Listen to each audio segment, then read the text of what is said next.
Krishna, Hare Krishna, Hare Hare, Hare Ram, Ram Ram, Hare Hare. Hare Krishna, Krishna Krishna, Hare Hare, Hare Ram Ram, Hare Hare. Hare Krishna, Krishna Hare Hare, Hare Ram, Hare Hare. Hare Krishna, Krishna Hare Hare, Hare Ram, Hare Hare. Hare Krishna, Krishna Hare Hare, Hare Ram, Hare Hare. Srila Prabhupada ki jai. So all of you can open your eyes. So hope you guys are reading Bhagavad Gita and chanting every day. So chanting, again, as always, I say chanting is the gateway to absorb spiritual knowledge. It opens up your intelligence, and whenever you read Gita along with regular chanting, you'll be able to understand the subject matter more precisely. So scriptures are basically revelations, right? It is not reasoning. So when I say revelations, that is something which is revealed to us by Krishna. So the more pure you are, the more you understand the essence from Bhagavad Gita. So chanting, it will purify your mind. So that's why when we say daily chant 1 or 2 rounds and then you read Bhagavad Gita. So when your mind is getting purified, you will understand more and more and more and more and more from Gita. So it's a 5,000-year-old wisdom. So different people in the world have found out different purposes from Bhagavad Gita. So that's the value of the book which we are holding and which we are reading in our weekly classes. So make sure you understand the process. This process is a scientific process. This is not something like a sentimental religion which we are following. So just stick to the process. And in case if you guys have any questions, feel free to let me know, and keep reading Gita every day. Keep chanting 1 or 2 malas every day and at least read 2 to 3 pages. And if you have any doubts, you can always text me. You can always give me a call. I'm always available here to teach. All right. So today we are going to learn or summarize about resilience. So far we have seen what is resilience, how to deal with obstacles, and how to not get carried away, how to not get distracted, and then how to make decisions. And now we are going to see finally how we are going to let go of things, right? So just a quick summary. What is like quick definition of what is resilience? So ability to get back in shape when we have difficulties. So we saw scenarios where we could potentially what can lead us to difficult circumstances or difficult situations. And then we saw in the previous classes how we are going to deal with it. So even if we have so much of information, sometimes certain things we will not be able to let go. So this particular class will cover the framework of why we get attached to certain things and why we won't be able to let go of those things. All right. So let me share my screen. Let me know when you guys can see my screen. So can everybody see my screen?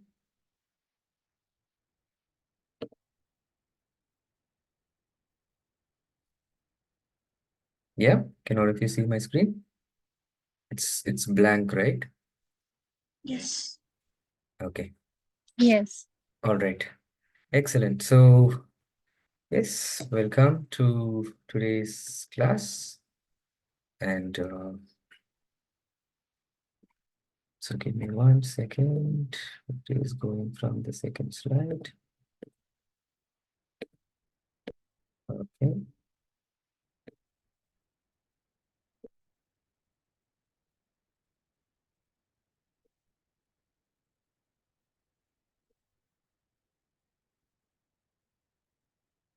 Right.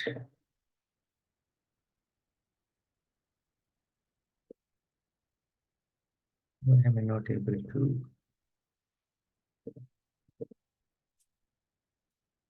1 second, guys. I'm trying to. All right. So Before we actually start the session, I want everybody to identify two things which you are not able to let go. It can be anything, right? Be it a habit, something which you want to let go, or be it people or relationships, or be it something material, your bike, your car, your money, so whatever. So identify two things. It can be any two things which you are actually not able to let go. So I'm going to pause the recording so that you guys can feel free to share anything personal. And then once you have shared, I'll again resume the recording. So, what you guys have shared so far is like attachment to loved ones, buying new things, buying new phone, clothes, earning money. So these are the things which you feel at the moment are important for you, which you're not able to let go. So now let's understand from a Gita perspective on why are we having all of these type of feelings that we are not able to let go of. So sometimes it may be material things, sometimes it may be your emotions. So when we say we are not letting go of something, which means technically speaking, so we are kind of suffering with that particular habit, right? Suffering with that particular desire. So now we are not able to let go of that particular desire. Okay. So now let's see, why are we actually suffering? So the verse which we are going to see is from chapter 5, and the title of chapter 5 is Karma Yoga, Action in Krishna Consciousness. And this is chapter 5, verse 13. So in this verse, what Krishna says is, when the embodied living being controls his nature and mentally renounces all actions, he resides happily in the city of nine gates, the material body, neither working nor causing work to be done. So what Krishna says is, if we have this particular body, so the fact that we have this body, which means we are existing in this world inside this particular body, but we are not this body. So is everybody clear with that? Okay. So this is the first elementary understanding. So now that we are in this world possessing this human body, we have to perform some activities. Now, while performing these activities, we are suffering at various stages of our life. So, what are the possible causes that we can understand from this particular verse? So, if you see very closely, Krishna highlights on mentally renouncing all actions. Okay.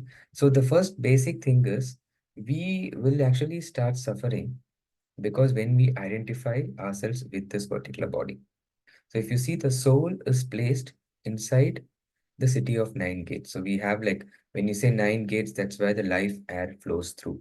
Okay, we have two eyes, two nostrils, two ears, one mouth, and one anus and one genital. So these are the holes in our body through which the life air circulates. Okay, so this is called as the city of nine gates in the first place. So now when we identify ourselves with this particular body, so we are the spirit soul, having a human experience. How are we having the human experience? We come in contact with matter, okay, which is our body. It is made of earth, water, fire, air, and ether. So due to all our desires, all of you have mentioned various desires when I asked, right? So due to all our desires, we identify ourselves with this particular body, like, okay, this is mine, I want this, okay, I want to be with this particular person, I'm not able to be with this particular person. So somewhere, right, during when tension builds up, when things don't happen the way we want to, we become frustrated, right? And there can be various causes of frustration, right? So frustration can happen only when we put our happiness on material thing. Okay. So how we can get frustrated is something like we are not able to achieve a certain goal, or you're not able to get it. You're not able to get a particular thing. Okay, so that is the first type of frustration. And a second type of frustration is you already got or achieved something, but that's not what you want. Okay, but while trying for something else, you got this and you're not able to progress forward. So first one, not able to achieve. Second one, it's not what you thought it is. Okay, when after you have a particular thing. And the third thing is you strive for it, you achieve it, you get it, okay, which is good, but it lasts only for some time. After some time, it fades away. The happiness fades away, right? So first thing, you're not able to be happy because you are not able to get it. Second thing, after getting it, it is not what you thought. So you become unhappy, right? And third thing, you get it, but the happiness lasts only for certain amount, a certain period of time, and it fades. And the fourth thing, you get it, the happiness remains with you, but it comes with a lot of baggages. It comes with a lot of negative things. So if you want a particular thing, it comes with a lot of baggages, right?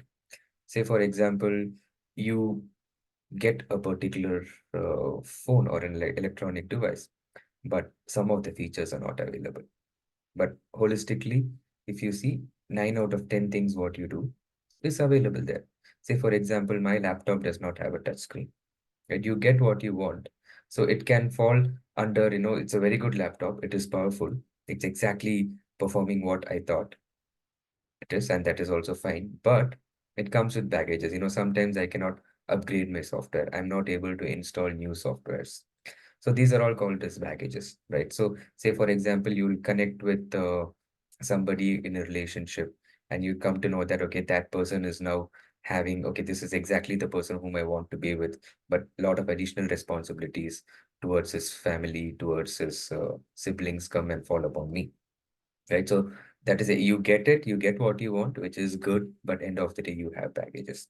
That similarly at work, they pay you salary, they make you work for 7 or 8 hours, but end of the day, if you want some promotion or if you want to grow up, then you'll have to put in additional effort, right? So those are the baggages, the additional effort from what your responsibilities are. So these are the different types of baggages it can come from.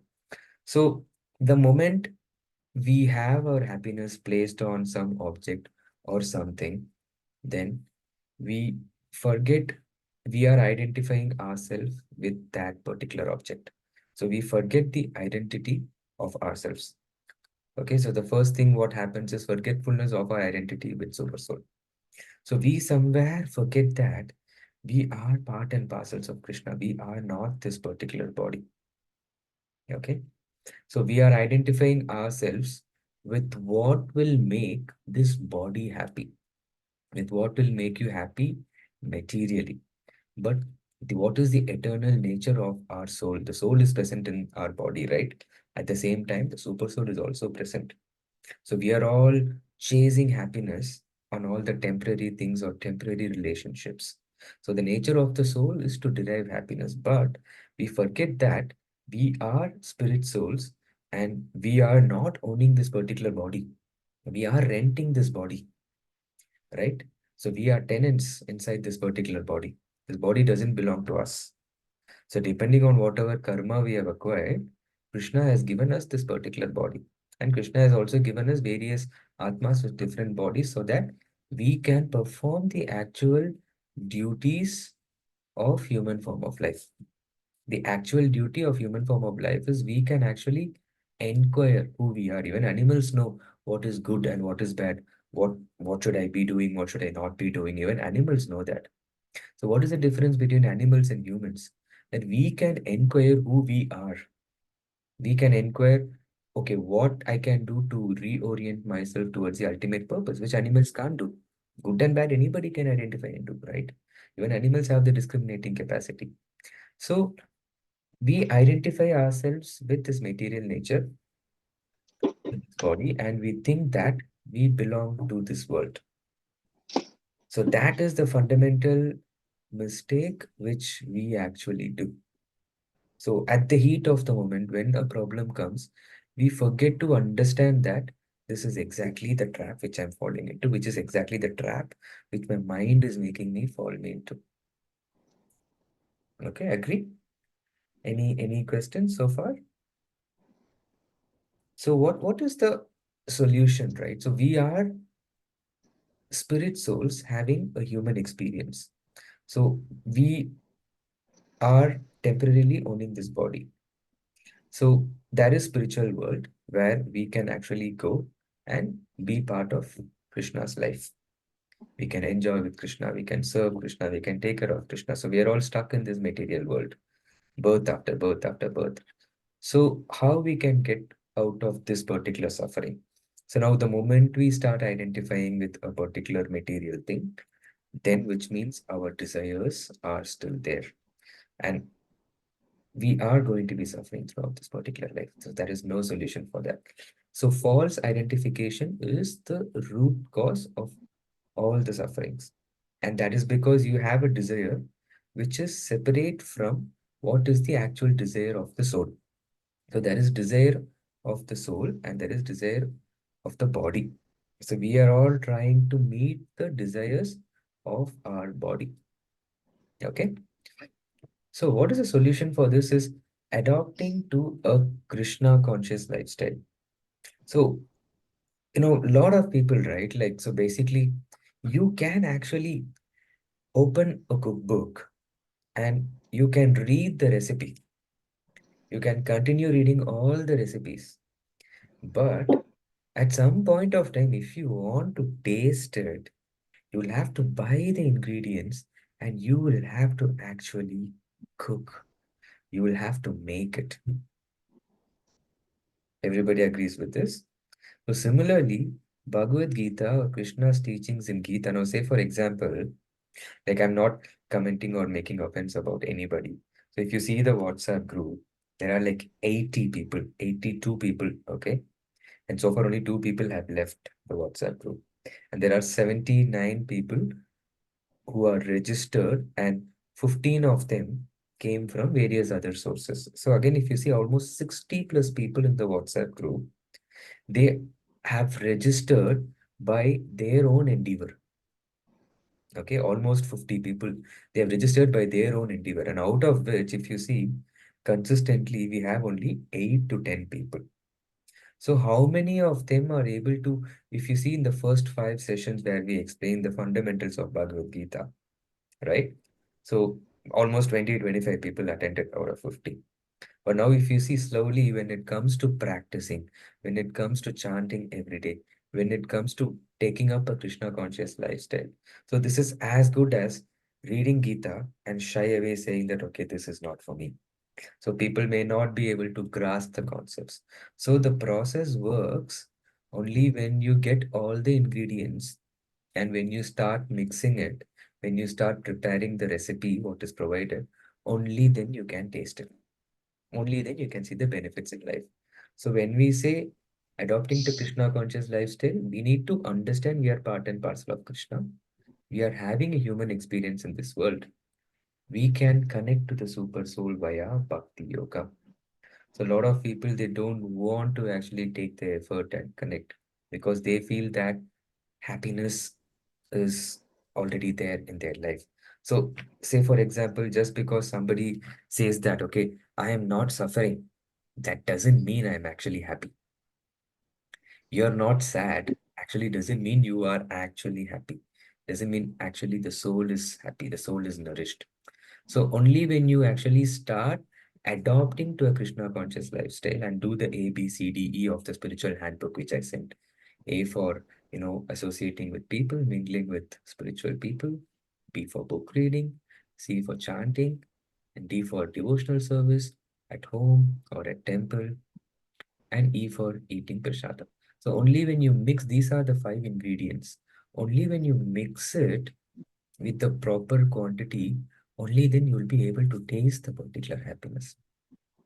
Else, we will all fall under one of the four categories of, frustration. Not able to achieve, or you achieved, it's not what you thought. Your desires keep changing. Why desires keep changing? Because you keep identifying yourself again and again and again with this particular body. And then you get something, a relationship or an iPhone or a cloth. And after some time, you're not able to use it, you're bored of it. Or the phone stops working, or that person leaves you, or the cloth gets worn out, or you grow your own, you don't fit into that particular cloth, or it's become out of trend, out of fashion. It can be anything. So what's the solution, right? And then you get it good, but it comes with a lot of baggages. It comes with a lot of negative things. So all of, you know, what we need to understand is we need to really, really be humble of our identity, that we are part and parcel of Krishna. So the richest person is not the one who has the most, right? But still, the richest, who has the most, they have a lot of things to let go. They will not be able to be happy. The richest person is the one actually who needs the least. That person is considered to be the richest person. So this is very, very, very, very important. It is not what you have that makes you rich. It's actually what you need, the minimal things that you need, that actually makes you rich. So, as and when you grow in life, you need to understand that we are awarded this particular body. We are not the owner. We are tenants. So, say, for example, when you rent a particular home, the owner can come and ask you to vacate this particular home at any point in time. Similarly, when the time comes, diseases will come, we get old, we will have to leave this particular body and we'll have to take another body. Does that make sense? We'll have to take another body, and according to what? According to our desires. We'll have to take some other form of life. So, the process of Krishna consciousness, the process of being eternally happy, we are not talking about being temporarily happy by, acquiring or possession of things. We are talking about eternally being happy. So, that will, you'll be able to understand and you'll be able to taste the real happiness only when you start acting as per Krishna's instructions in Gita. So that's why I repeatedly keep saying, okay, you need to read every day. You need to chant every day. So only then you will actually be able to feel it. As I always say, I can only tell you that a dessert or an ice cream is sweet. So at some point in time, you will have to earn, you will have to make effort to go to the shop, you will have to go and buy the ice cream. You will have to eat it for you to experience the taste, the experience, the joy, the actual happiness. So the more and more we practice, the less we will need things around us in a particular way. We will need people around us to behave in a particular way. So the joy of being connected to our Paramatma, being connected to Krishna. So our heart has the soul and the super soul. Jivatma and Paramatma, both are existing in our heart. So Paramatma is ready to guide. Are we interested to approach is the question. So the moment we start adopting to a spiritual lifestyle, then we will have guidance. We will be able to navigate through obstacles very, very easily. So that's very important. So with such an understanding and lifestyle, the Jiva lives happily within the city of nine gates. Okay, so that is the understanding. So what Gita teaches us, right? Mentally renounce all actions, which will make us free from karma. So the point that we are born in this particular world, which means you have to do activities. You cannot escape from doing any of these activities, right? So be active, but the idea is to become aloof. Don't be attached, overly attached. Being inactive is a wrong understanding because you will have to do something to maintain this particular body, right? And if you don't, if you need emotional support throughout your life, you will have to get married and you'll have to stay connected with your family. You'll have to stay connected with your kids. You'll have to stay connected with your parents. So, whatever it takes to maintain your body, you will have to do that. But we will need to understand what you actually need and what you actually want. what you want is not always what you actually need. So every point in time, as in when we grow in life, we need to keep reflecting, right? So I'll show very important statistics. Keep remembering this point, why I'm stressing on adopting a spiritual life. At the end of this session, after 2, 3 more slides, I'll show you a chart. At that point, I'll come to this. So living with things is not a problem, but excessive attachment to anything is a problem. So say for example, previously 3, 4 years back, if I leave my phone at work, the whole day I will be stressed. What am I going to do without my phone? And I'll actually go back during the lunchtime and bring my phone. If you see, there will be no messages, there will be no calls. So we have just too used to live with the phone. So how many of us can actually not live without a phone? Put your hand. Still me. I can't live without my phone. That's a particular attachment, right? So there was one interview in which somebody asked Prabhupada, right? So if we are spirit souls, then why did God create Maya, right? Prabhupada asked, what are you saying? Then the guy again repeated, why did God create Maya? Prabhupada turned around and asked this other guy, what is he saying? And then again, this guy repeated in loud tone, why did God create Maya? The whole world around us is an illusion. Prabhupada is saying, what nonsense is he talking? And he says, God didn't create Maya. Man created Maya. It's humans who actually created Maya. God created this world for us to enjoy in a controlled environment and get the human form of life and follow Dharma and inquire who we are, where do we belong. Maya is not created by God. So in the next slide, I'll be showing you, we are getting influenced by objects of pleasure, which is man-made. Mobile phone is not God-made. Movies is not God-made. Sports is not God-made. All these are man-made. Anything that is man-made will discharge you. Keep that in mind. Anything that is man-made will discharge you.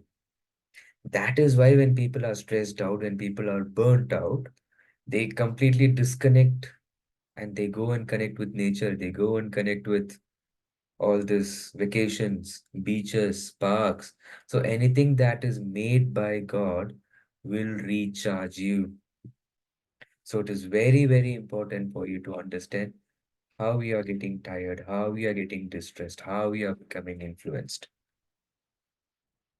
So that is why reading Bhagavad Gita every day will keep reminding you of your identity, will keep reminding you of your particular position.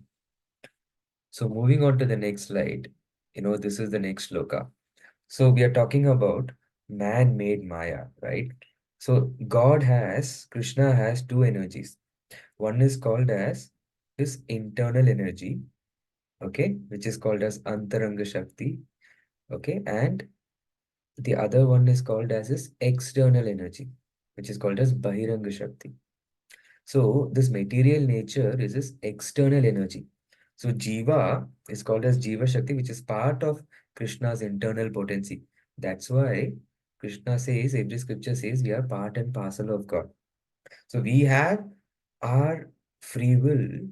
We can choose whether we can incline towards the internal potency of the Lord, which is the Antaranga Shakti, or align with the external potency of the Lord, which is the Maya Shakti, which is the external nature. So we can identify ourselves with two things, okay? Any of these two potencies.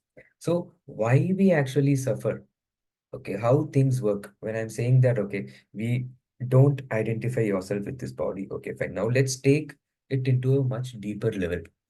So the second reason why one of the main reason is why we suffer is we think things are happening around us just because of us, just because of what we are doing now. That is absolutely an imperfect thought process. I won't say it is wrong, it is a very strong word, right? There is nothing called as right and wrong. There is a degree of perfection towards everything. There is no religion which is called as right or no religion that is called as wrong. Every religion has a degree of perfection, right? Krishna consciousness is not about saying this religion is bad or this religion is good. It is about what is the most perfect state of human form of life. How can humans be? How can who is God? How can we worship? The most perfect understanding. So everybody is correct to a particular extent. Okay. So the fact that this whole world is designed in such a way, if two people are correct, we start fighting with each other. If two people are correct, we may be having a conversation. I might be 40% correct, you might be 60% correct. That doesn't mean one is wrong and one is right. So if there is a disagreement, eventually it will turn up into an argument. That is how the whole world is designed. Okay, you can contemplate, you can sit and think through deeply of this point. So now, what Bhagavad Gita says, we think everything is happening just because of us. So we need to clearly understand the jiva, the soul, desires based on the impressions we have accumulated in the previous life or in the current life. Okay. So Paramatma is also an independent entity. He doesn't interfere with the activities of the soul. He verifies and he sanctions whether the soul actually deserves to enjoy or not. If something in your life is not happening, which means it is not sanctioned by Paramatma, because that is not actually what you desire. You're confused because of somebody else's desire. You're not clear of what your desires are because of this material body and because of our conditioning that we are not identifying ourselves with the soul correctly. So now what happens is Gita says in the next subsequent verses, after Krishna sanctions, if you see this particular diagram, there is the Maya, the material nature. Depending on your desires, whether it is good, bad, or worse, sattvic, rajasic, tamasic, in the mode of goodness, passion, or ignorance, depending on your desires, material nature, which is the presiding deity of material nature, is Durga Devi. Okay, material nature will facilitate or will help us, depending on our desires and the three modes of nature, it will help us fulfill our desires. So now, technically speaking, who is actually in control? We think everything is happening because of our will, but who is actually sitting and sanctioning? If something is not happening according to our will, which means our will is not aligned with the desire of the Lord, or which is the actual desire of the soul. So this is how we need to approach a particular situation and don't get frustrated.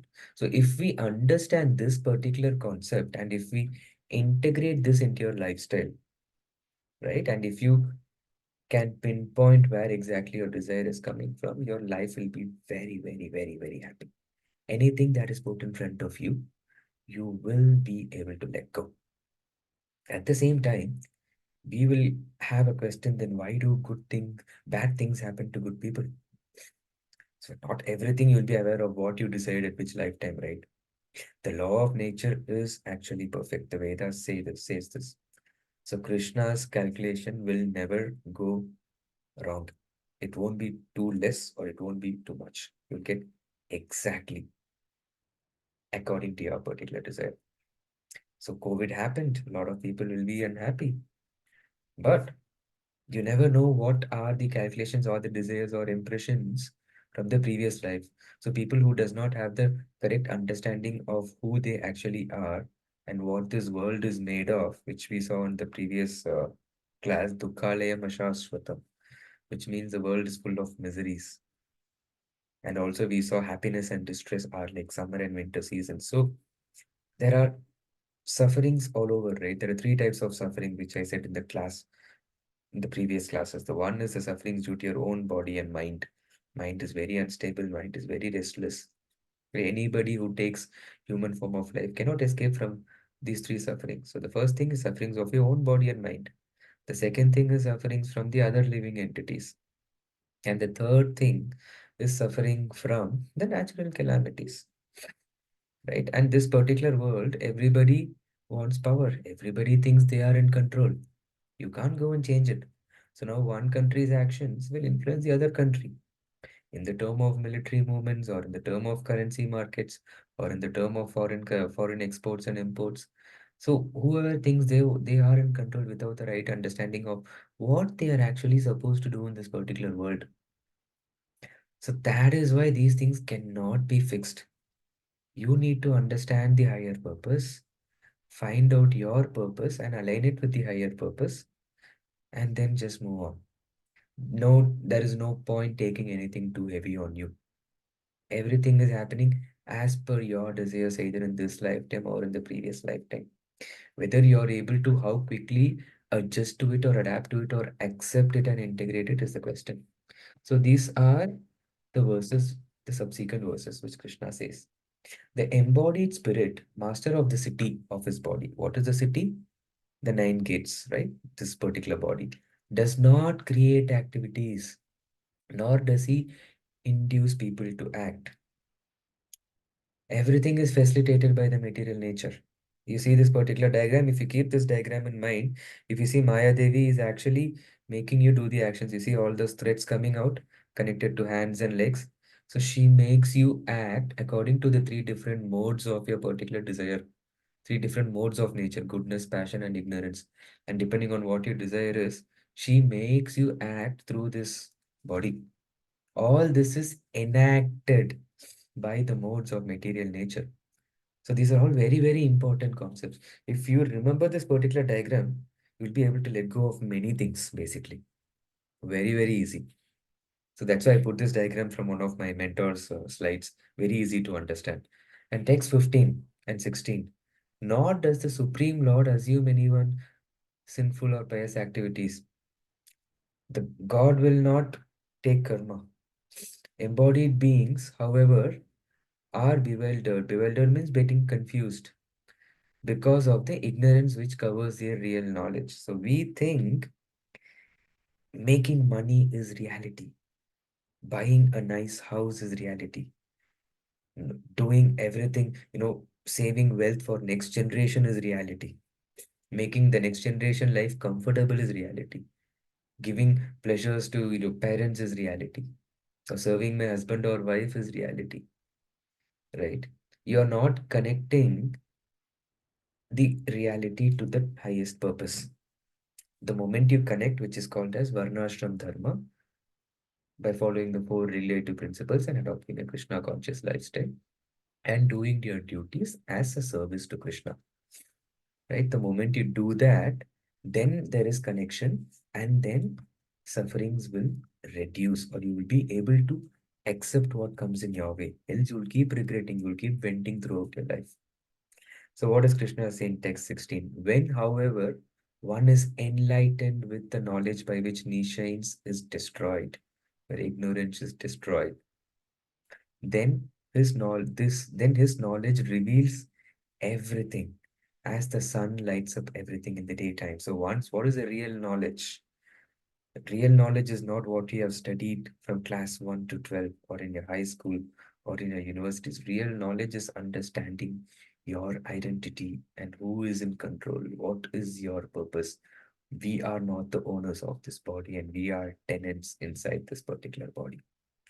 That is real knowledge. The moment you have this knowledge and approach Gita, then everything will be revealed as the sun lights up everything in the daytime. There will not be in darkness. The soul is currently thinking this is reality. I need this, I need that, and it is actually sinking in darkness day by day. Gita is like torchlight, right? And that's why we show gratitude to our spiritual masters. Om Ajnanatimirandasya Gyananjana Shalakaya Chakshurunmilitamena Tasmai Shri Guruve Namaha. The spiritual master opens our eyes with the torchlight of knowledge. That is the meaning of this particular mantra. That's why we pray to all our teachers so that we'll be able to understand this concept. So, with only their mercy, right? If only with their kripa or mercy, this knowledge will be revealed to us. We cannot approach Krishna directly. We have to approach Krishna through his disciples. That's why we saw initially what is a sampradaya, what is a lineage. That's why we have four different sampradayas. Only if we belong to one of these four sampradayas and understand the knowledge by being under a guru or by serving a guru, Only then you will be able to get out of the cycle of birth and death. Else it is impossible. It's very, very, very, very difficult. It's possible, but it's very, very difficult. Point not 1% of the people will be able to do that. So how much you're integrating the knowledge, I tried to pack this in these two slides. So how much you're integrating this particular knowledge is very, very important. So the Lord fulfills his desire as he deserves. Man proposes and God disposes. The individual is not therefore omnipotent, is fulfilling his desires. So the individual, we are not fulfilling our desires, right? Omnipotent means God. Krishna is omnipotent. He is fulfilling our desires. How he is fulfilling our desires? He does not interfere with the desires of all us, all our minute living entities. So he is fulfilling our desires with material nature, the Maya Shakti. So we have that desire to be away from Krishna. So he has created this world for us to go, live peacefully, and then whenever you want, you inquire and come back. In between our journey, we get distracted by all this man-made nonsense. That's what is happening. So when we understand this, when we actually desire to be with Krishna, right? So when you chant the Maha Mantra, now let's get into deeper meaning of this mantra. So people who are is not attending the session are actually missing all of this. So the deeper meaning of this mantra when you chant is you are inviting Krishna to come and be part of your life. So the moment you call Krishna, which means you take one step, he'll take 1,000 steps to you. He takes special care of how things are arranged for you. There will definitely he'll put you in a favorable position. Karma, whatever karma you have to get in this life, you will get it. Remember the example of salt which I gave. Krishna will put you in a favorable position so that when the karma comes, when the distress comes, you will be able to accept it very, very easily. So you put salt in a small cup, one big glass, and in a big jug, the same 1 spoon salt. So when your consciousness evolves by chanting and reading, so the influence of salt, the influence of material nature will reduce. Okay. So any questions until here before we move on to the next slide? I'll pause here for a second. Anybody has any questions? Nikita, you're raising your hand up for question? No? Okay, so anybody has any question? Katie, you have a question? Yeah, actually, I was about to ask. Hmm. So, what I want to understand is like, so letting go of something could probably mean like ignoring somebody's mistakes or like any life experiences. Let's say we are at work and then like we feel like let's say like with regards to our ratings or with regards to the kind of the nature of activity that we have performed, there might be circumstances, scenarios wherein somebody else is taking the credibility of the activity that we have done, or like the kind of let's say ratings that take place. It could be based on several factors. So I mean, I feel like letting go of such situations, like not acting to such situations, can be actually stupidity, like when we actually need to take a stand for ourselves. If we just let things go like that, probably it doesn't make sense. So what we are discussing here is mostly focused on the desires or habits or any connection with any like pleasant or unpleasant memories, so not having too much of attachment. But can we relate this particular context to letting go of any mistakes or any wrongdoings of someone in a particular situation which need to be addressed at that point of time? Yes, we can actually relate to. So Okay. I spoke about three things which everybody will suffer, right? So now what you're talking falls under the second category, which is other living entities, whatever the actions due to other living entities. Say, for example, how I'm able to relate this. if I put myself in that particular shoes, now I am working and I didn't get the actual rating or bonus, right? So now what I will sit and reflect on is whether have I given in that particular effort, or have I, whatever feedback they are giving, is it applicable? So if you think it is not applicable, right, that's where the problem comes. Okay, fine. Now, the other person is also influenced by these three modes of nature. You have no idea on in what state of mind he had given this particular rating or how he has understood you. That is not in your control, right? But what is in your control is you don't put your happiness on that particular job. The problem comes in when you are putting something other than Krishna as your object of satisfaction, right? So satisfaction or happiness, yeah, what we are seeing, it can be given only by Krishna. So now if something is not happening according to what you want, remember this particular picture. You are not responsible. If you feel that you're right, or if their feedback resonates with you, you can accept it to the mistake, or you are not dependent on happiness for the particular job. That job is something for you to maintain your body. And you see that job as a service to Krishna because Krishna has given you that particular job for you to maintain your body and family. That is how I see it. But there can be reasonable expectations. But if it always keeps repeating and repeating, repeating, then we can pray and make an endeavor. That's why there are various jobs in the market. We don't have to sit, so we don't have to stress ourselves. So this is how I will integrate this particular concept in my life. Right? There is no point going and arguing or fighting. That will just disturb your mental equilibrium. So now if you feel you have a better opportunity, and if you think that you will be able to serve Krishna better, so that if that better job will put you in a better state of mind, so that you can pursue spiritual life more peacefully. That is how you connect. Now, okay, this better job will give me more money and I can get a bigger house or I can get a bigger car. That is not the actual desire of the soul. That is the desire of your mind. So, chanting will purify your mind and it will help you see things in the right perspective so that disturbances will be there, but the way you look at it and the way you react to it.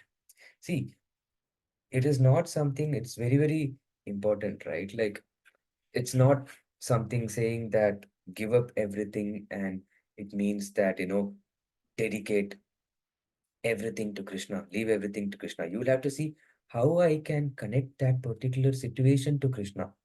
So now, if Krishna, what we saw in the previous classes, right? If I am put in a particular obstacle, which means Krishna wants me to learn something from that. What are the things I can actually learn from that particular experience rather than sinking into that experience, right? So having bad experiences is not your fault or it's not a sin. Life cannot be with just full good experiences. Having a bad experiences doesn't mean that you have to sink into that experience and be sad. You can be sad and you can actually reflect on, okay, what is that one thing which is positive I can take out of this particular experience? Every experience which you go through, there will be at least one positive thing which you can take out. Okay. So the moment your consciousness is pure and spiritual, when you cultivate a spiritual consciousness, you will be able to integrate these concepts into your thought process. Right? That's when chanting of Vedic mantras, we saw a very, very good structure from the first series, right? So the moment you start chanting Vedic mantras of certain sound vibrations, any mantra will actually purify your mind.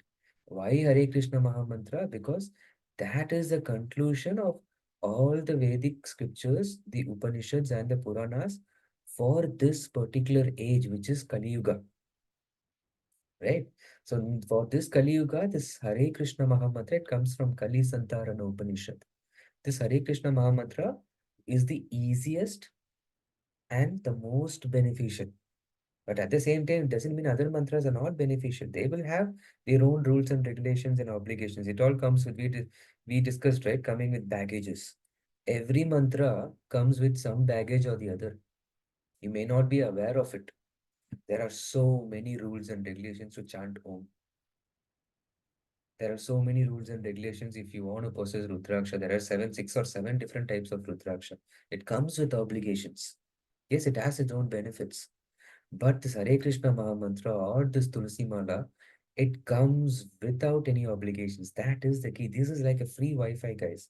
Just all the other mantra is like Wi-Fi with password or taking a LAN cable and connecting it. Wireless, it's not Wi-Fi without password. So this particular mantra is Wi-Fi without password. Okay, Katie, does it answer your question? Yes, it does. Okay. Thank Yes, you. Revati, you have a question? Yeah. So, do you have something to say on letting go of guilt?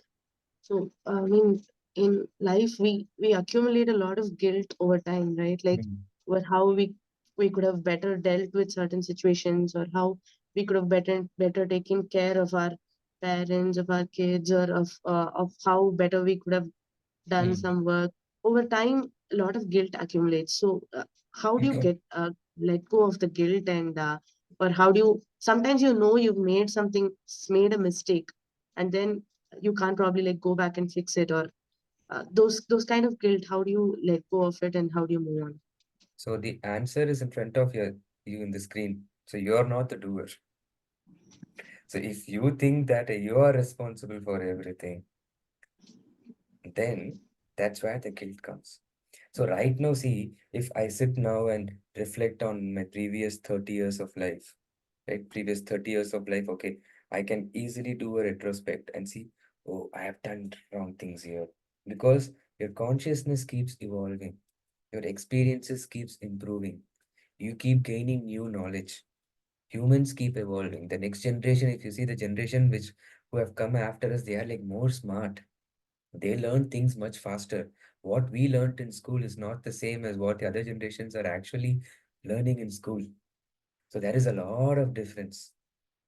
So we reflect not to regret, we reflect to reorient. Make sense? To you can reorient your future based on previous retrospectives or reflections. Reflections means going to the past and see what you can learn. Reflection doesn't mean going to the past, finding a fault, sitting with the fault, and crying with that particular fault. That is not what reflection means. Reflection means going to the past, isolating your emotions. Okay, see what I can learn from here, and then make sure that you note it down. So that's why when in the previous class, what we did, identify situations which you have gone through in the past. Those are your key to the future. No experience is a bad experience. Trust me on this. No experience is actually a bad experience. If somebody says that, just close your ears and say, okay, fine, thank you, and just walk away. Forget this as a bad experience, forget this as like a bad dream and ignore it. No, you need to be able to isolate your emotions and see how, if I am put in a difficult situation, I will reflect back. We saw this in the last class and see how far I have come in this particular life, in this journey. And what were all the difficulties I faced and how did I come out of it? This too shall pass. Don't sink into any problem. Don't sink into any difficulties. While reflecting, it is very, very important that we don't sink into the past and carry guilt. We reflect to make our heart light, not to sit and regret and make heavy. It's very, very important. So those things are over. You cannot change, right? So this is a good question. If you see the next slide, this is exactly what I want to discuss. Apology. Yes, Diksha, I'm coming to your question after this slide. So, in relate to what Okay. Revati asked, apology, right? So that means, say for example, you had a very, very bad experience and you are expecting an apology from a particular person or grudge, you're carrying some emotion. I just mentioned grudge here. You're carrying some emotions from the past. right? On somebody or something or some instance or some experience. Pleasing people, you cannot make everybody happy. This resonates with Katie's question. You cannot make everybody in an organization happy. Even by selling ice creams, you cannot make everybody happy. Whatever you do, there will always be somebody unhappy. So, and the last point is expectations. You can have reasonable expectations, right? But the moment you have more expectations, that's when you start suffering. Why this is not happening according to the way I want? Why I'm not getting this? Why this person is behaving like that? Or why I did like this in the past? All of that is either putting expectations on others or expecting more out of yourself. So the key is, if you understand this particular diagram, then you won't be stuck in any thought process. These three verses are very, very important to let go. 13, 14, 15, 16 of 5th chapter. Okay. So, and summary of what we saw. So confused living entity, we desires. So Revati, to answer your question, in the past, you may have desired that. Now you will think, okay, why did I even desire that? It was absolutely not required. That's okay. Our thoughts keep refining. We keep learning. Our consciousness keeps refining, right? And we misidentify our desires. We don't align our desires, or we misidentify ourselves with our body. And then the Lord fulfills. And if we misidentify with our body, then we are subjected to temporary happiness and distress. That's it. So whatever distress you have faced in the past, you didn't have the knowledge at that point in time. With whatever desires you had, Krishna approved and the material nature facilitated it. That's it. End of story. Now, what you can learn from that is in your hands. You can't go and change anything. So it's very important to understand that Lord is not responsible for his actions or reactions. He is fulfilling what you want. So whatever reactions comes, happiness or sadness, it's for you to deal with it. Right? So a lot of people will start rebelling against God. Why did God do this to me? Nothing will happen without an initiation from your end. It's initiated by your desire. Now, you will not understand a situation why it is happening to you because you don't know what you desired in the previous thousands of lives or millions of lives.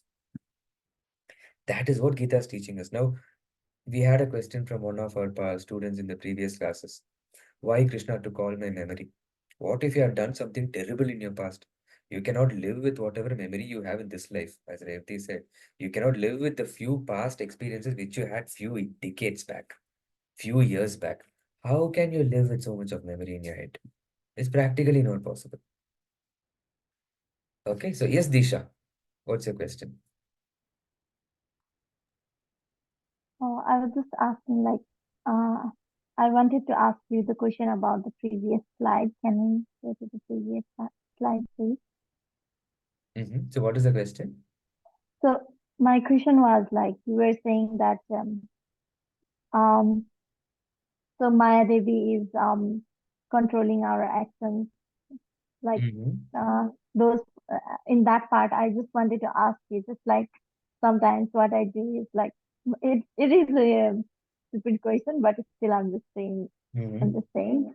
Um, so like sometimes what happens to me is like I wanted to do something good, like I wanted to make my day productive, and sometimes like I just watch one video in Facebook, and then I keep like scrolling the video, and my whole day, like sometimes if I have a day off, then my whole day passed on the videos, and I had to do so many things. But like my mind distracted from that, even though I'm like, so in that condition, how can we how can we improve that situations in the future?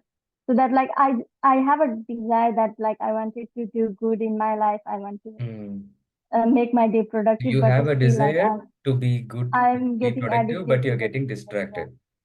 Yeah. Okay, I get your question. So you have a desire to be good, be productive, but somehow or the other, you keep getting distracted. So we all carry so many impressions from this life itself and from the previous life based on whatever our actions are or actions were. So before coming Yeah, to and Krishna okay, can I consciousness, say yes. something? So Can before I say coming to something? Krishna consciousness, You might Mhm. have had a different lifestyle. So now your mind creates snapshots, like how you create screenshots, right? Your mind creates so much of pictures, and that is inside your consciousness. So depending on whatever images are there in your consciousness, that is how your mind will function currently, right? So Okay. now you cannot erase those images, but you can add new spiritual images, so that now your mind has like 1 GB of data, junk data. You cannot delete it. There is no control set. There is no delete function. Mhm. But you can add 10 GB of data. So now when you add more 10 GB of data, so your mind will start functioning based on the overloaded impressions. Your negative impressions will be this much, positive will be this much. So increase positivity. So that is how you will be able to give up any habit. It is not just for scrolling. It's same for any type of addiction you have. So the moment you are able to attach to a higher taste, you won't be able to detach from your current habits. So how do you cultivate that higher taste? By knowing who you are and what is your purpose, and slowly, slowly, you know, adopting to a spiritual lifestyle. So say for example, first you spend 1 minute, and then you spend 10 minutes. Then slowly you spend 1 hour a day. Then you'll increase it to 2 hours a day. So if you're chanting one mala and reading 2 pages, increase the number of malas you chant every day. Make it 4 malas and say that I'll dedicate 2 to 3 hours for Krishna consciousness. Right? So in my lifestyle Mhm. is I spend daily 1.5 to 2 hours on chanting, and I spend 2 hours on reading books. So this is my lifestyle. And then I work for 9 hours. So 9 plus 4, 13 hours gone. I sleep for 8 hours, 21 hours gone. So remaining 3 hours, it's for me to maintain my body, including taking care of family, right? So Okay. you'll have to balance it so that what impressions you add to you is very, very important. So everybody has, sometimes while going to sleep, I'll take my mobile and see, okay, let me see what mails I have. I keep getting distracted, and my 5 minutes activity will become 30 minutes activity. Even everybody is struggling with that. But it's good that you're reflecting on that. The moment you are conscious, the moment you are aware, then that is a big step. A lot of people won't even be thinking, as I said, right? Like so many people are in the WhatsApp group without being aware of the knowledge that we are actually learning. How precious is this knowledge? What Prabhupada has given us, right? What Krishna has given to Arjuna. It's valid for 5,000 years, and it will remain valid for another 50,000 years until this Kali Yuga will be destroyed. The Kali Yuga will go for 832,000 years as per our Puranas and Shastras. So this knowledge will be valid for years and years and years and years and years. Okay, does that answer your question? Yeah, and I also had one question, but I forgot. Okay, so like, um, so you said you connect that with our past life and then the previous karmas that we have been doing before we come to the Krishna consciousness. So, like, what can we do to like um minimize the minimize our previous actions? Like, is there anything that we Yeah, can so do what you can do specifically? is I gave an example of the water and salt, right? So the Mm-hmm, karma, the moment you connect to Krishna, right? So we saw in this previous slides, right? mm-hmm,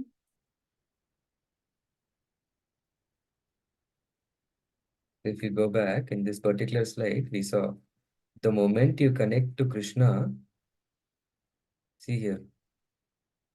I missed some of the parts. That's why I joined late. Okay, hang on, I think it's in this slide.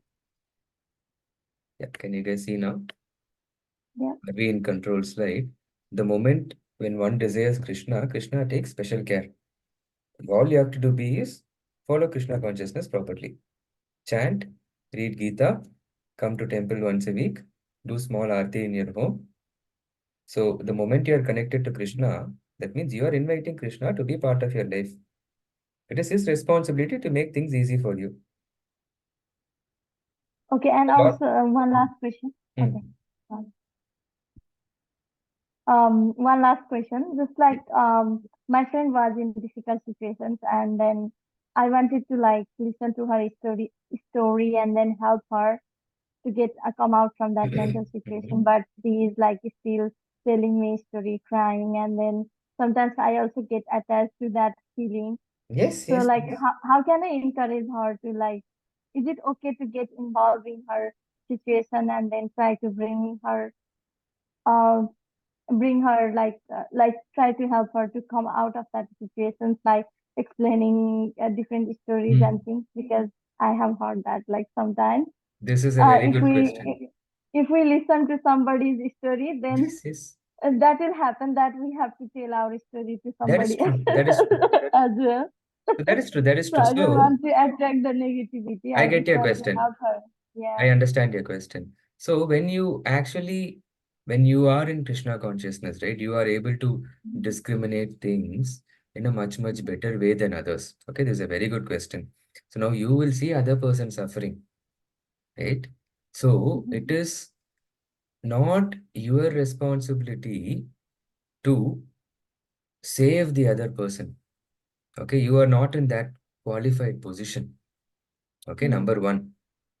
Yeah. So the fact you need to understand is other person has their own karma and the Paramatma is present in their heart also. You can Yeah. point them towards Gita. You can encourage them to read Gita. Okay, you can encourage them to chant. But it can go as a recommendation or a suggestion. But we all have something called as advice monster within us. We start telling them, oh, this is what you should be doing. This is what you should be doing. Instead, you can just share, as you said, listen to them. Don't tell them what they have to do. That is for them to figure out. Else they will never learn. Mhm. So now if you are able to connect with their feelings, then you tell what you did. That's it. You don't tell them what to do. Never tell anybody what to do unless and until they ask a suggestion.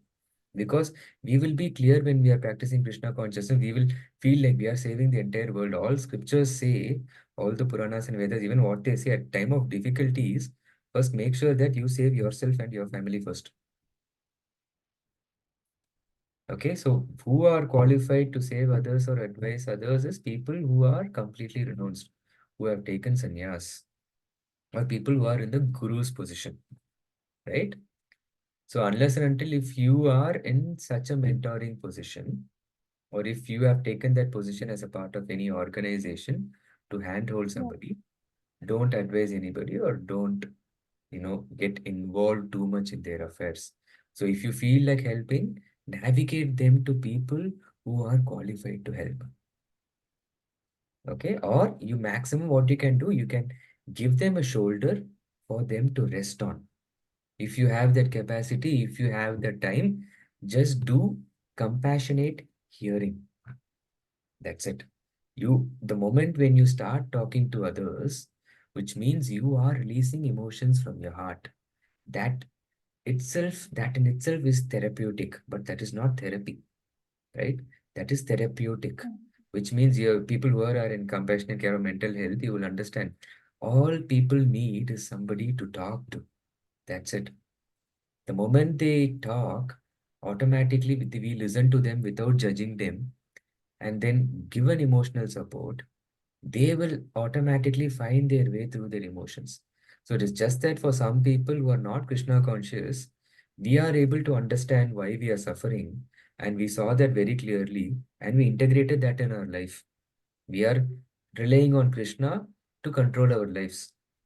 But it is for them to see where they can derive that support from. We cannot tell that you have to derive it from Krishna. You can say Bhagavad Gita is a book of choices. When I read Gita, I found answer to my problems. I encourage you also to read Gita or attend Bhagavad Gita classes. And this was my problem, and this is what I did based on Gita. Just tell that and leave it. If they ask, what should I do? Just tell them, I think you should just read Bhagavad Gita and trust Krishna. you will definitely find a Mm-hmm. solution to your problems. Right? If they Okay. still need some mentor or advisor, then put them. If you feel you're qualified, if you have that experience, you can, but make sure that the relationship is not burnt in that process. That is number one important. Okay. When we can provide advices is when you are very, very sure that you know this person for long enough, and if they ask, you can give advices. And if you're not in that particular position, then pass that suggestion to somebody who is more close to that particular person so that they can go and tell. Okay? All good? All right. So we'll move on to the last two slides. Yes. Okay. Thank you so much. Okay. So we saw this, what actually we have to let go. So don't expect anybody to come and apologize to you. It's exactly a waste of time. You know, you're carrying unnecessary emotions in your heart. So if you let go of all these four things, your emotions towards others, this person has done something to me. I'm, cultivating poisonous seeds and watering them, and trying to please everybody around you, and then expecting everything to happen according to your wish. So the moment you let go of all of these things, and also some of your habits and attitude, right, this all completely comes inside your attitude and habit. The moment you let go of these most important things, your heart will become light, your disturbance will reduce. If your heart is heavy, then you won't be able to get the taste from bhakti, from Bhakti Yoga. See, how much ever Krishna consciousness or how much ever chanting and reading you do, the moment you keep your heart heavy, which means your heart is having all of this, means you're having all so much of thorns in your heart. When you're chanting the mantra, it means you're inviting Krishna to come and sit in your heart. So, which means you're creating a bed full of thorns and asking Krishna to come and lie down. Why will he lie down? He will not. It will be uncomfortable for him, even if he comes. Right? So the moment we let go of all of these things or unnecessary emotions, it's good to have emotions within you, but integrate them completely, right? We're not completely being aloof from our emotions. We understand, okay, we understand that, okay, this person has done wrong. Rather than carrying any grudge, okay, this person is also going through difficulties. He is also under the influence of material nature. And okay, thank God I have Krishna. Krishna is helping me to, make my heart light and move on. That you need to come to that level of understanding because Krishna is in their heart also. So if somebody is disturbing you or disturbing your consciousness, then you can always have a boundary and make sure that the boundary is not breached.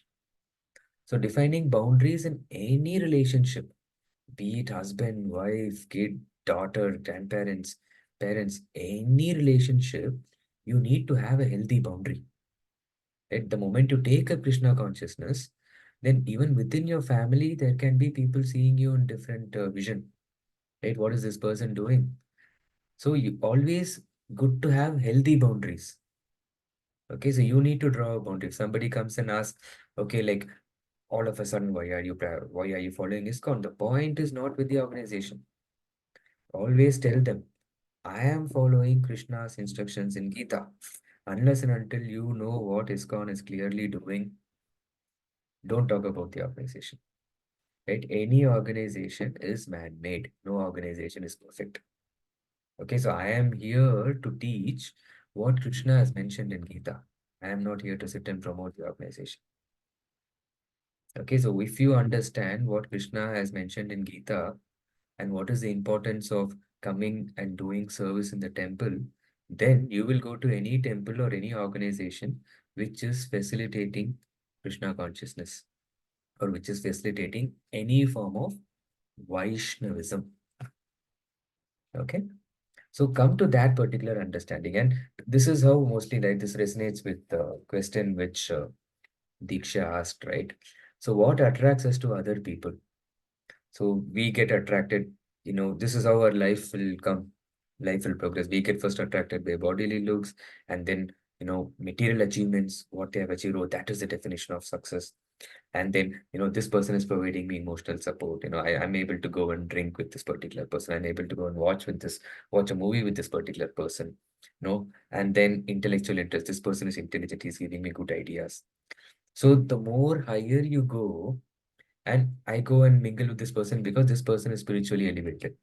The more higher you go in this ladder, the more deeper you can get into a relationship, right? So this is very, very important, as in when if you want to progress spiritually, this pyramid is your Bible, or this pyramid is like a Gita. It's your book of interest. So it answers all of your questions, right? Your guilt or whatever distractions. Even I get distracted most often. And if I go and talk to, a person who's not Krishna conscious, I will have a feeling, oh my God, this person is also happy. What am I actually doing in life? I can be happy like that as well. I will also start getting that thought in 1 or 2 days, right? We all get influenced. You have a hot substance, you have a cold substance. You keep them together. Eventually, they'll be balanced at one point in time.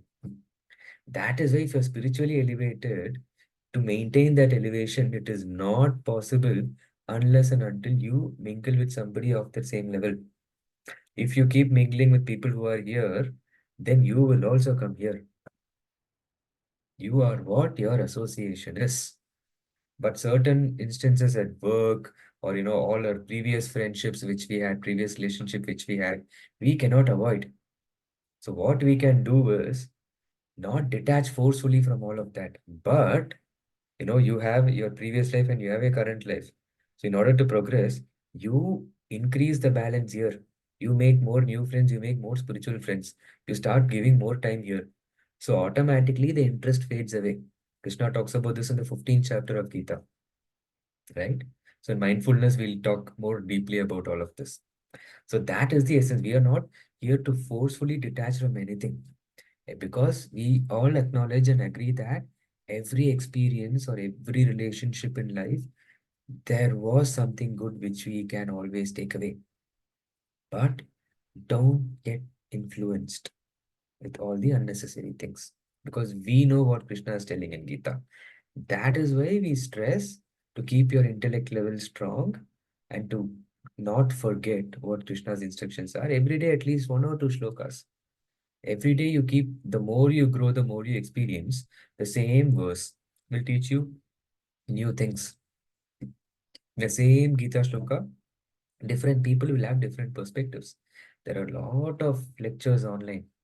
You see, everybody will give a different perspective on that particular shloka, because everybody is in different level of consciousness, different level of understanding. So somebody may be 90% right, somebody may be 100% right, depending on whatever Krishna's understanding is. Because Sanskrit is very, very, very, very deep. The same word can have 4 or 5 different meaning depending on the preceding words and the subsequent words. The grammars and all is very, very complicated in Sanskrit. So that is why the source where we read Bhagavad Gita as it is translated by Prabhupada, it is widely accepted by all scholars. In international universities, these books are being used for teaching. And the most number of copies sold in this world is Bhagavad Gita. So the first book which has most number of copies sold in the world is the Bible. And the second book is Harry Potter. And the third book is Bhagavad Gita. This is statistics, which is Bhagavad Gita. And among that, the most versions sold is as it is. So a lot of people have read this as it is and said the conclusion, what Prabhupada has arrived to, is what our Vedas say. In between here and there, you might have differences in understanding. Some people will read Gita and say that, God is an energy. Yes, that is one way of understanding God. We are not rejecting it. But ultimately, humans are made after the image of God, is what all scriptures say. So God is also a person. Krishna is also a person who has 2 hands, 2 legs, a face. But he has a spiritual body. We have material body. That's the understanding. If you have a complete understanding of all the Shastras, we can't go and read all the Shastras. So we follow a bona fide Acharya who has read the Shastras or who has heard it from other Acharyas in disciplic succession and who's presenting this. That is why we stick to certain literatures, which will give you the substance of the Vedas. We don't have time to go and read all the Vedas because anciently the way in which people listen to Vedas, people learn Vedas is by listening. Right now, we have very less qualified people unless and until somebody takes up Shastra study from the age of 6 or 7, which nobody does, it is not possible. It is possible unless you give all of your responsibilities. If you have a way to maintain your body, then you can sit and read. But ultimately, Prabhupada has read that and he's given, a lot of acharyas have given us, different languages. And this particular Gita is translated into like what, 80 plus languages. Okay, so for now, just stick simple because Gita is widely accepted by every religion. So reading a bona fide translation of Gita would actually help us in, our spiritual journey. And this is how we actually connect with people. So don't worry about your past relationships. Try to maintain a boundary. Talk only things related to Gita, not related to organization, and make new spiritual friends. That is very, very important. Because if you want to elevate yourself in spiritual journey, if you want not to be distracted, then you need to be aligned with people who are focused, right? If somebody is not practicing spiritual life and if they're getting distracted, because for them that gives joy. Now we know what exactly is joy. We have already seen so many classes that what we think as joy, that is not actually what is meant by joy. What Krishna means as joy. That is not what is meant as joy, and that's not what Krishna means as what Krishna is trying to say in Gita as joy. That's what we saw the first shloka. Happiness and distress are like summer and winter seasons in this particular material world. Last class, we saw this world is a temporary world, right?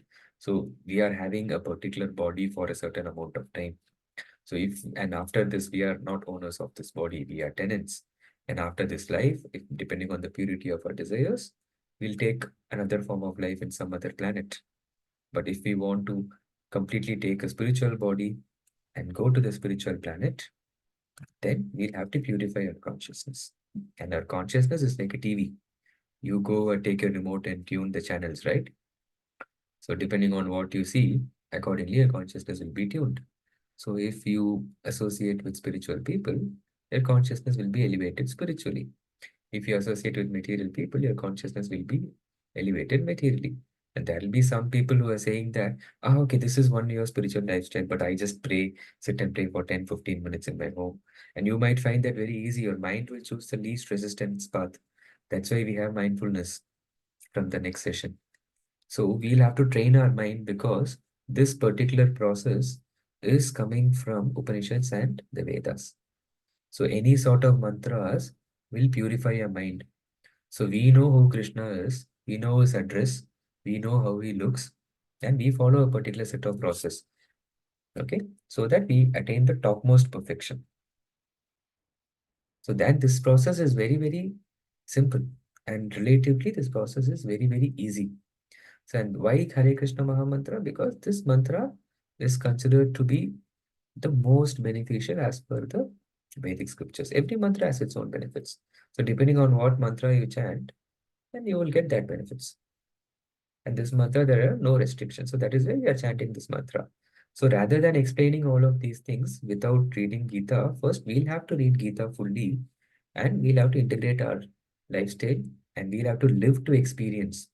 So all the people who are actually telling others, they have lived that particular life. Unless and until you practice and you live that lifestyle, you cannot transform other people's heart. I'll write and give this to you.